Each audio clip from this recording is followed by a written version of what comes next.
Not me spending a whole hour chit-chatting with Natalie Morris last week about her book and mixed and black representation in the media and everything in between. I legit felt like I was catching up with a homegirl. She was bubbly, she was chill. And also, I love her all for that can chat because she's not dry. She wasn't dry. So based on that, you can't expect the book to be dry either. But yeah, when I spoke to her, she said that she put her heart and soul into this book. Mixed Other by Natalie Morris, published by Trapeze.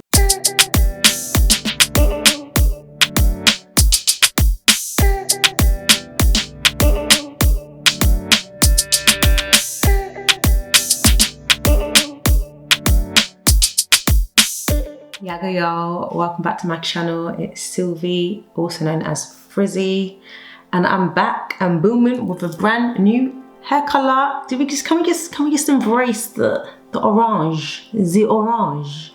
So today I'm going to be talking about Mixed Other, which is a new-ish book written by journalist and new author Natalie Morris. It's by a British author, and the book is all about mixed race experiences and a couple of facts and information about what it is like to grow up as a mixed race person in modern day Britain. Boom. And also some tea. So I actually sat down and interviewed Natalie last week about this book. So I did the interview for one of my homegirls' platform. It's called We Are Black Journos. So that will be coming out in podcast form. So I will link it when that comes out. But in the meantime, I read the book. I needed to read the book to conduct my interview properly because I'm not really into people doing big interviews about someone's book and you don't even know where I go on. I know where I go on. So yeah, I have got a bag of notes just because there was so much to pick up on. The first things that I want to touch on is the fact that this book covers all different types of mixes. And when I say all different types, so generally if someone says that they're mixed race, you assume half black, half white. Particularly in the UK, people assume that you're half Jamaican, half English. Like, it's just a simple mix that everyone thinks that's what you are, you're mixed. And this book speaks to people who are mixed with all different backgrounds. So I'm going to give you some examples. One is Filipino and Cameroonian. So her mother is Asian, father is black African. You've got some people whose mother is English, dads are Indian. You've got a girl whose mum is Chinese and Japanese and dad is white. There's so many mixes. So Natalie, the author, she's mixed, half black, half white, black Caribbean. But it's just, one thing that I really picked up and loved was that it allowed mixed race voices to be heard without being lumped together as a monolith. People do it. I hate it being done to me as a black person, you know. So yeah, you man eat fried chicken. Because you see two black people do it on the TV, suddenly every black person does that. Do you know what I mean? So it was really nice for these people to have their stories.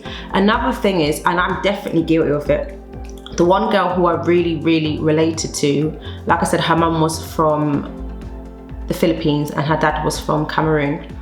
And she was saying that she doesn't look typically mixed race, so she takes on her just darker or more black features. So when she's in spaces saying that she's mixed, people look at her and sort of like, mixed. And I've definitely felt that way at times. So my little sister, same mum, same dad, Seychelles in Nigeria, and she all the time says she's mixed. And I'm like, mixed? I'm like, girl, you're black, like blackity black. And I'm really understanding, especially from the book, that people can identify how they want. Like, let's just pause there. When I say people can identify how they want, I'm not on about this transracial stuff, the Rachel whoever's, when they're blatantly white saying that they identify as black so they can be black. I'm not on about that. But I'm saying if you've got clear mixtures in your family, there could be a certain grouping that you identify more with, or how you view yourself. So my sister will say she's mixed, whereas I could say I'm blackity black, because why would I want to be anything but black? But do you get what I mean? It's all about identity and how you place yourself. So I felt like I understood my sister a bit more, because I can't lie, I thought she was moving mad, because I was thinking, and a large part of why I think I thought that was, a lot of the time when I think about mixed people, you think about a proximity to whiteness. We have no direct white relatives. We don't have any white grandparents, white cousins, anything. So I'm like, why would you say you're mixed? But I understand more that mixed doesn't have to be a proximity to whiteness. And then the book touches on fetishes, people being fetishized, the whole exotic term. The author was actually hired by a big news publication in the UK to actually cover the Meghan and Harry marriage, wedding, and she covers that, where they were asking like dumb questions like, what do you think of her dress? Or, you know, this BS mindset where Meghan, this mixed / black woman, has now married this white man, and the UK is going to be hallelujah, hallelujah, hallelujah, black and white angels. Like that complete bullshit, because anybody who lives in the UK knows that that is complete rubbish. And I mean, the whole fact, let's even go into that. Meghan is no longer in the UK. Why is that? Why is that? Because the publications were moving too ham on her, and a lot of it was blatantly racially charged, even though the people that were still trying to say in the big England, that our publications are not institutionally racist. I just can't. I don't have time for it today. I don't have time. But yes, there's also some facts that I picked up. So let me just, until 2001, which is exactly 20 years ago, on the census forms, being mixed wasn't even an option that you could tick, which sounds mad now when you think, so what were you making a man pick? It's mad. And also, there's something that I've read about this particular fact before. I think I read it in F. Hirsch's British, and it's about, so in the 1930s, there was a scientist called Mary Stopes, and she advocated for half caste to be sterilised at birth. So half caste is an old school term. I think it's really derogatory for mixed race people. I just think every couple of years there will be a new term effectively that comes up, and you just have to move with the times. Let me just throw it out there now. Anybody who says these old school terms like half caste and say, well, that's just a term of my time. Get with the program, Suzanne. Get with the program. You call people what they want to be called. Back in the day, you man thought you could call us Negroes. You can't do that now. So do you get what I mean? Like you move with the times appropriately. So yeah, I just think the book is really refreshing. I think as well for people that feel, and I don't want to say lost specifically, but a lot of the time when I speak to mixed people, they say, I'm not sure where I fit in, particularly if your parents are from different, not just races, but their ethnicities are completely not your stereotypical mixes. At times people find it harder to fit into the different groups and different nations.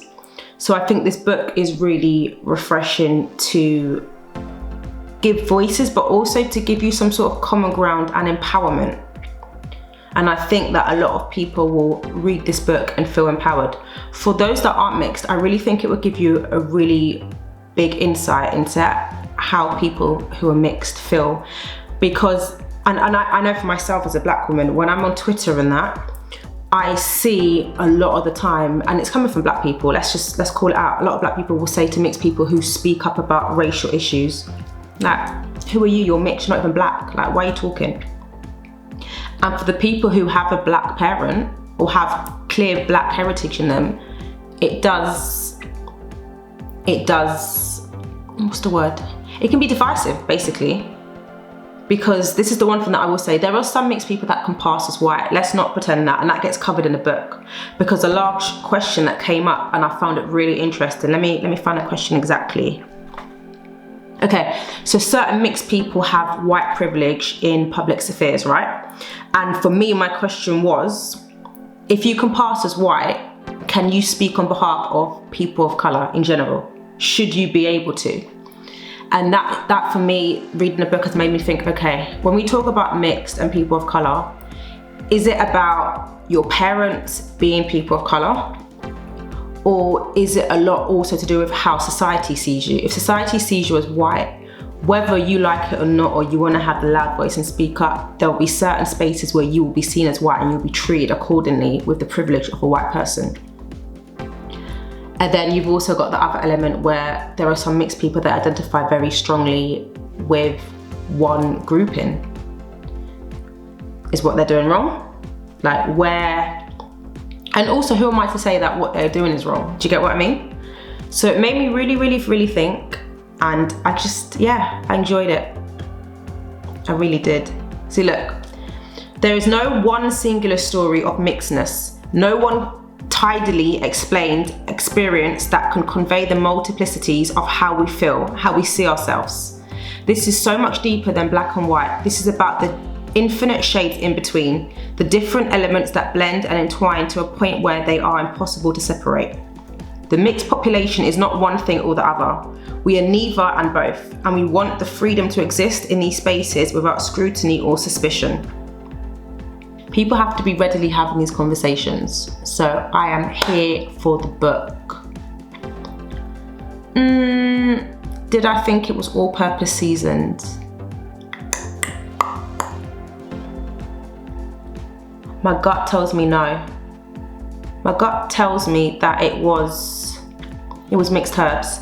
There was one thing, so I have one small, not query or issue, but I just felt, and this is because I do a lot of research, I'm very in tune with racial discussions, right? I felt that the author mixed up ethnicity and race quite a lot in the book, which could make certain stats effectively be misleading. Let me give you an example. Race-wise, I'm black, right? Ethnicity-wise, I would be Yoruba, Nigerian, and Creole Seychellois. But she described mix as people with mixed ethnicity, so there could be black people who one parent is from Nigeria, one parent is from South Africa, both black. From my point of view, doesn't make them mixed race. Do you get what I mean? And I think that's where some of her stats blurred over. But other than that, I liked the book. It was just there was just a couple of little things that I was like, I can't all-purpose seasoning you. But for the fact of people speaking their truth, the research, the clear different paragraphs and knowing what you're getting, I liked it. Let me just tell you a couple of the paragraphs. Let me just tell you a couple of the chapters. I'm talking about paragraphs. Chapters, get with the program, girl. Right.